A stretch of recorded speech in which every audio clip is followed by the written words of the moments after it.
How you doing, Ben? Oh, tired. You tired? You big yawn there? You had a big yawn there? I know, I had a big yawn. I've had a long day. It's the Fringe takes out. Fringe days are long, aren't they? Yeah. Aren't they?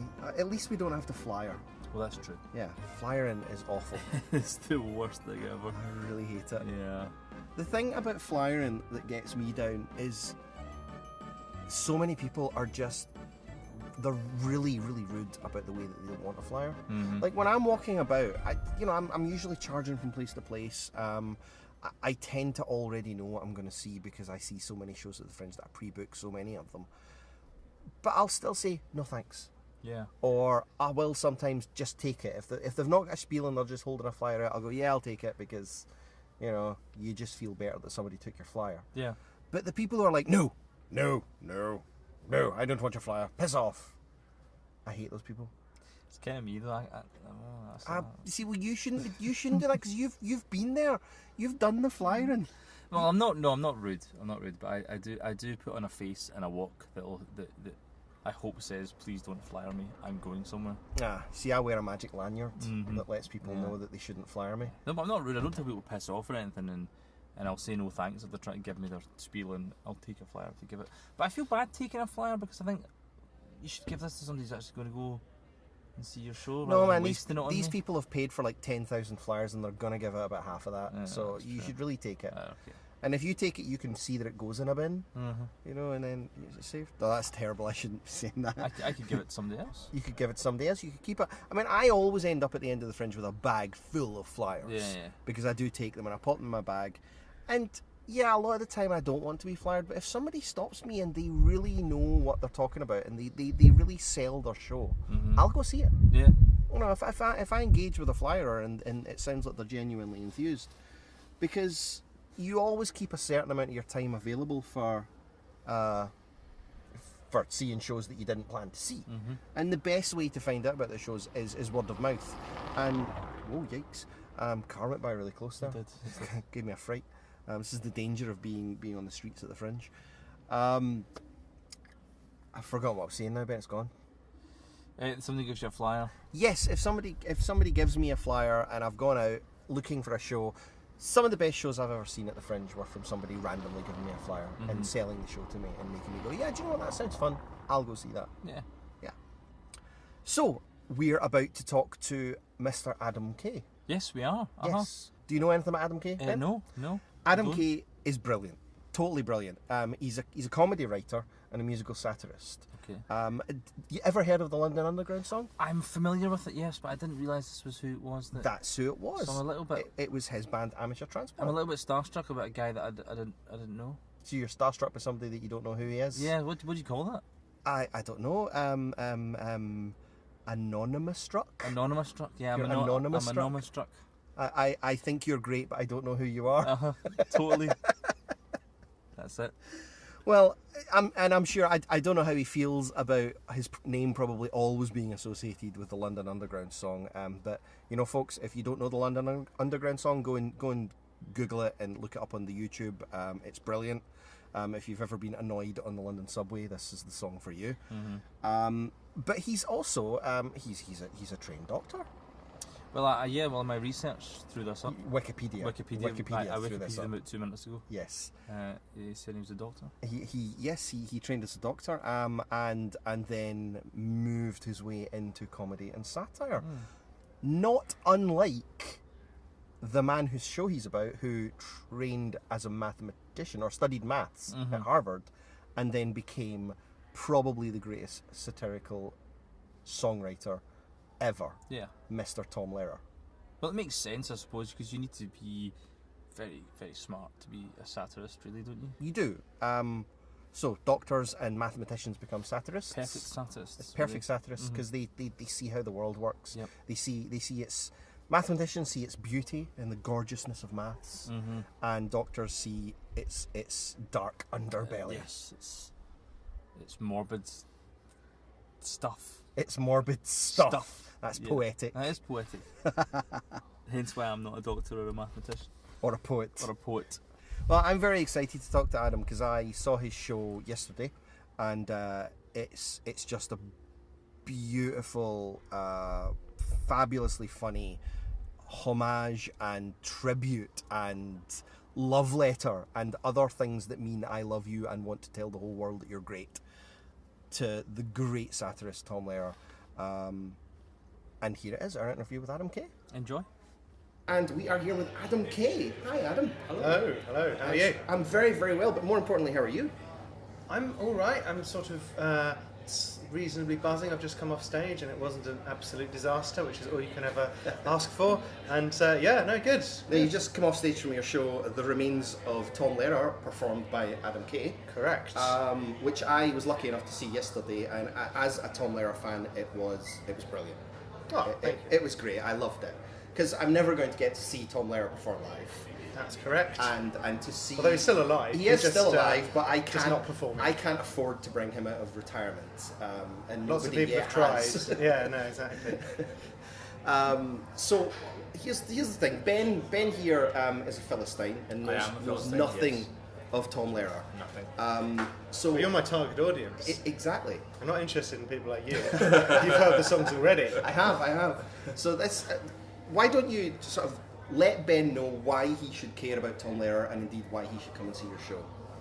Well, don't come to the next couple because they're sold out. But Okay, right. you should in general care about someone else. He's definitely, by a margin and without any doubt, the greatest musical comedian who's ever worked, and he's one of the founders of the genre. He's one of the founders of satire, pretty much. So the earliest of his stuff was from the mid-40s. Wow. And some of it's very old, but the extraordinary thing is how well it stands up to the test of time. And he's had an enormous impact on comedy. If you interview comedians of 1,000 times my stature, will constantly hear his name being mentioned, and his most well-known song is the Elements song, which sort of rattles through the elements, and sort of people sometimes have inflicted on them at school, and then Poisoned Pigeons in the Park, and the Massacres in Tango, and the Vatican Rag, which at the time were absolutely shocking, and they threatened him with arrest in Australia and so on because it was so sort of scurrilous, and it's maintained its naughtiness. And in my show, I've tweaked the odd cultural reference. So for people who haven't heard of former Vice President Hubert Humphreys and whatnot, and also to make it still feel cheeky and naughty today. Cool. Well, it sounds like a tall order. You've Yeah, no, it's an such a absolute big legend. nightmare. It's- It's a passion project of mine, I've been playing around with it for years and digging through sort of loads of old archive material and making sure I've got every single thing he's ever said on tape, and everything every article that's ever been written about, and sort of it's a real passion project because you have to do it right. You can't Well, that's a good thing to ask. Is how daunting is it to approach the back catalogue of someone like Tom Lehrer and decide to put it together into a 1-hour show, but also at what point then do you decide I'm going to rewrite bits of this to make it more relevant? And were there points during that where you just looked at yourself in the mirror and thought, what am I doing? I make no pretense that I'm on anywhere near his level, and so all I want to do is make sure that an audience who are completely new to him listen to every song and think, and none of them are irrelevant to them. So they went through a lot of previews and a lot of tryouts and a lot of things, and essentially I get a young audience in. And often I'd be doing one of my own shows, and I'd just chuck in a few numbers, so the young audience, home crowd, and then I'd be able to very quickly see the songs that worked, the songs that didn't work, of the songs that didn't work, which bits were holding it back. So I wasn't just sort of pissing on his songs willy-nilly. I was specifically pissing on small areas, and also as well as just changing the odd bits of songs. I've got in my show various homages to him where it's my different take on a topic he's done. Partly because I'm a show-off, and partly because I also found in previewing it over the last year or so that people would come wanting to hear some of my stuff as as well, because I put my name too big on the poster. Well, exactly, and you have thus undeniably made your name as a satirist in your own right. Going right back to amateur transplants, stuff that you did with that. You're YouTube famous. There's no denying it. And then the work that you've done with Radio 4, you've definitely established yourself in the last few years of the Fringe. Has there been a year in the past 5 years when you haven't sold out quite comfortably? Yeah, both of the last 2 years. I was Really? I was working on TV shows, so I couldn't come up. You couldn't come up, of So, course. but however, I've been very, very lucky and surrounded by great people who sort of fly away and promote away and PR away, and Yes. sort of great people who care for my stuff. And so it's not down to me. It's a sort of big group thing. But I've been very lucky that an audience does come and see me. So I was also mindful with this show that I need to do some songs that are me. Yes. And pause from the Lehrer a bit, just for that. Absolutely. Hopefully maintaining the same theme. Because you have your own show at the Fringe as well this year. I do, yeah. I'm also at the Pleasance Courtyard in the Cabaret Bar every evening, doing a completely different show. I mean, it's about my former life as a doctor, Mm-hmm. and And it has one of my favourite titles at the Fringe this year. yeah, it's called Fingering A Minor on the Piano, and it was rather too late that we sort of were alerted to the unfortunate double meaning of the title. It was, we couldn't change it on the website, and it was all printed, and so we're lumbered with it. But, Innocence can be a curse, can't it? it just really, really can. So I mean, but no, the truth of it is, most of the time you come up with your title about 6 months before you start writing the show, because of the your audience may or may not know that the timescales involved, but you have to sort of come up with a title in some sort of nondescript blur. But Tom Lehrer has had a very long gestation period. Yes. Now this has been sort of planned, but my other show, I only had the vaguest ideas, and so I just thought, I wonder if anyone would say yes to that. To be honest, I assumed that the Fringe office would say no, or that the Edinburgh City Council would say I'm not having that in 8-foot letters up in this postcode. But no, sort of someone's dropped the ball repeatedly. Well, it's such a beautiful chord, really, though, the A minor. It is, yeah. So ACE. It's an ace chord. It's just lovely. Yeah. Yeah, and all the songs are in the key of A minor, so I don't know. Well, Yeah, nothing wrong it's with sort of, it. as far as I'm concerned, it's pretty unambiguous. Doesn't that lead to a very melancholy show, though? Yes, but I was a doctor.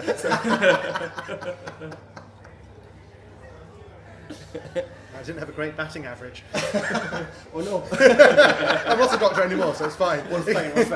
Safe, everyone's safe. I've done the public a service by dropping out. Well, you do have your own inspired by Lehrer song. You speak of how you wrote a song so you could remember all of the drugs. Yeah, it's the drugs one needs to know in order to pass medical finals, to the tune of his iconic Yes. Elements song. So would you say that it was songs that got you through medical school? I'd say Class A drugs predominantly. Easy access, of course. Of course, And yeah. you know what they're doing as well, because you're a doctor. Yeah, no, exactly. You know your limits. Medically. No, but there's a long tradition at medical school of going on stage and doing silly songs and pastiches and sort of Christmas reviews. Mm-hmm. So essentially, what I've got now is a hobby that's got massively out of hand. Well, I have to admit, actually, before I moved into cabaret, I trained as a nurse. Did you really? I did indeed. Ah. And we always found that when you went to the Then why are you calling me Dr. K then? Because I worked for a living. But when we went to the medical students' parties, they always got out of hand. Always, every time. Yes. We thought we were a rough bunch. But That's, I mean, sort of, you studied for 6 years, all your mates have gone off and got jobs for 3 years, and you're still stuck learning Krebs cycle or something. You just essentially go insane. And but I know I completed medical when I worked for another 5 or 6 years in medicine before I worked out what my plan B was, which is whatever this is. yeah, plan B, sod plan A really should always be the rule in life. Although now, what with the junior doctor crisis everywhere, I look like some sort of prescient genius spotting the decline of the NHS well in advance. And, Moving into entertainment. There's a great opening for lots of satirical songs, though, about the death of the NHS. It's tragic. Poor NHS. It's honestly, and that's the reason I'm doing a show about medicine, because it's unforgivable the message has somehow got out that junior doctors are in it for the wrong reason, that strikes are about greed or wanting more money. These are bright people with sort of umpteen A's at A level, with the choice of any career. They choose medicine because they want to help, and they're in it for the best interest of the patients. And you can wimp out at any time like I did, but the people who are still there doing it, so it really I sort of ground my gears. That doesn't cover it, but I wanted to do something. I am able for various strange reasons to persuade however many it is, 3,000-4,000 people to turn up in a room and listen to me talk about medicine. So I thought I need to say something, because it's only by people hearing what the truth of the medical profession actually is, and all the healthcare professions indeed, that people will be able to make their own mind up. And so when the politicians are saying they're in it for the wrong reasons, I say, no, of course they're not. That sounds bananas, but everyone just gets presented with one narrative. Otherwise. Absolutely. Using comedy and cabaret, that's what satire is all about. Yeah. Using humour to make that point. Absolutely. It's what Lehrer did so well. Absolutely. He was the master of it. So his third and best album, that was the year that was. Based on songs that he wrote for That Was the Week, that was a show on NBC that we had a version of. It was all about this celebrity who just died, this vice president, the problems of pollution, the Obscenity Act that had just come in. So they were all of the moment, but so many of them, as I found, sort of timeless issues. Like we're still talking about. Problems with carbon, and that song still works. And a song there's a song he does about smut, about obscenity. But when I tour the show in 90 minutes, I perform, and it's still, you need to change one syllable, and and the song absolutely holds. So it's very interesting. And to me, Lehrer seemed obsessed with the way that people hate and are angry about things. He really he could spot. Yes. And that's crucial. You need to tap into something. You can't. You need to find common ground. If you're being angry, and you're being angry about ham, it's you're going to limit your audience. And my limited success, such as it is, was from getting angry about the London Underground service, and that was a sort of universal hate figure, and that sort of spun around the internet as a result. But if I'd have launched both missiles at the buses, I'd probably be still working as a doctor. Well, gathering people around hate is why the presidential election seems so interesting at the moment, and you seamlessly drop Trump into songs in the show, and that's one thing. As I said earlier, there's as a Lehrer fan, there's an automatic gasp of terror that you've changed some of the words, but you've managed to make them fit. They feel like something he would have approved of. I couldn't be a bigger fan of his. I've been obsessed with his music since childbirth. I learned how to write songs by listening to the way he writes songs. He's my single biggest influence. He's a mathematician by trade, and he has a mathematical precision to everything. There's no crowbarred syllable anywhere. So I applied absolute rigour to everything. So I wanted fans to come out thinking that was not sacrilege. And also to appease the fans, I also performed various songs of his that were never recorded. So hopefully there was the odd bit that was new to you. There was stuff in there I'd never heard. That just blew me away. And hearing a piece of poetry that he wrote as well was phenomenal. Yeah, so it's. I must say I was really pleasantly surprised when I started on this journey how much I was able to dig around just by putting in the hours, and obviously the internet helped hugely. You can get in touch with a radio station on the other side of the world, and So has putting this show together made you love his work even more? Yes, absolutely obsessed with it, and I think I've performed it a bunch of times. In its finished state in London at St James Theatre and the Ambassadors Theatre, and then I toured it in a few places on the way up, and every single time, and including now from going on stage, I've got a real buzz of I'm proud of this. I'm proud, but not so much proud of the show. I'm proud of being able to hopefully introduce some people to this great stuff. Because one gets asked in interviews, what are your influences? That seems to be one of the most basic sort of that's one of the basic questions of anyone else, which is fair enough. It's interesting, and I've always said. Tom Lehrer, whether I was speaking to people like ourselves about live stuff or latterly with sort of writing for telly, sort of sometimes get sort of dragged up in front of people, and decreasingly people are saying, of course, Tom Lehrer. There's a lot of Tom Who now, and so that made me think, let's give him a second wind or a 19th wind, or he's 88 now, so it's still going strong. Ish. As strong as one can when you're nearly in triple figures. That's absolutely fantastic. So last chance then. We know that your show at Pleasance is completely sold out. Not till the end of the run. I think it's sold out for the next few. But chance I you're on. can't get a ticket. I'll keep trying. Okay. So I'll it's nearly sneak you sold in out. the back. It's fine. That would be great. That sounds like a Lehrer song. And there's still availability for The Remains of Tom Lehrer. There is, so Lehrer is in the beautiful wine bar of the Gilded Balloon at 3:45 every day, and my other shows in the Pleasance Courtyard Cabaret Bar at 6:40. Fantastic. Well, congratulations on what's definitely a show that I'm recommending to everybody when they ask me what I've seen and liked. You're very kind. Especially if they're not Lehrer fans. I wrote in a recent review, if you're not a Lehrer fan when you go in, you will be when you leave. And you will also be a fan of Adam Kay. It was fantastic. It's been a pleasure to chat to you. Thanks Enjoy so much for having the rest me. of your Fringe. Definitely will. And summer in Edinburgh. Hooray. So do you think you've learned something about Tom Lehrer, Ben? Yes, I think I have. Seems like a very interesting fellow. Very interesting fellow. Yeah. It's just phenomenal that that somebody could have had such an amazing career as a writer of satire and then retire in his 30s. Yeah. That just baffles me, but it's wonderful. Like I'm in my 40s now, and I would love to retire. Well, I'd love you to retire as well, but you're not doing it. But yeah, Adam's fantastic. I'm definitely going to try and get along to see his other show. Mm-hmm.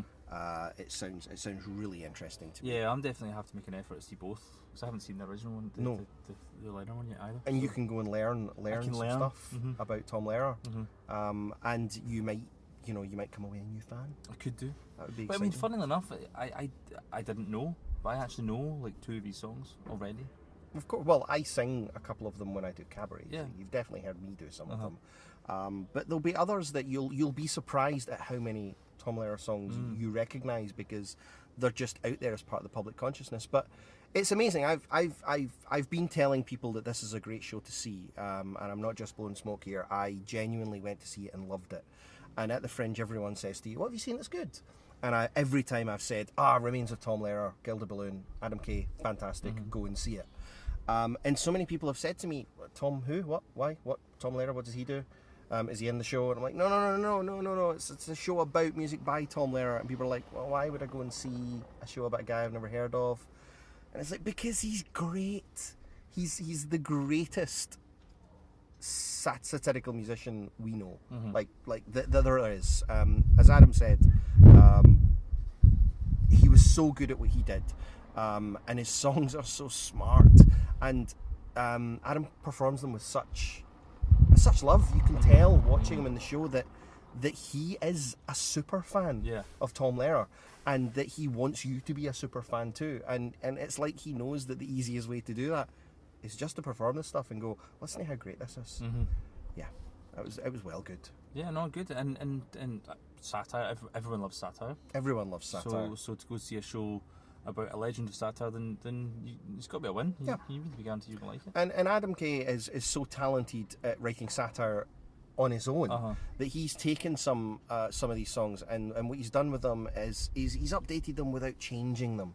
The spirit's still there. Everything that made Tom Lehrer so cutting in his observation is there just by changing a little word here and there. And all he seems to have really done in some places is just swapped out some names for people that we've never heard of for some names of people that we have. Which makes total sense. If you want to get a new audience, then make the songs more relevant. And great idea. Make the references work. It's very brave and good on him. It's very brave. Yeah, it's fantastic. It's not unlike taking Shakespeare and updating it, so that people can get the cultural references. Exactly like that. Indeed. Ah, yeah. I'm going to go see it again. I'll come with you. Fantastic. We done then? Yeah. We're done. Okay. Pint. Pint? Aye. Pint.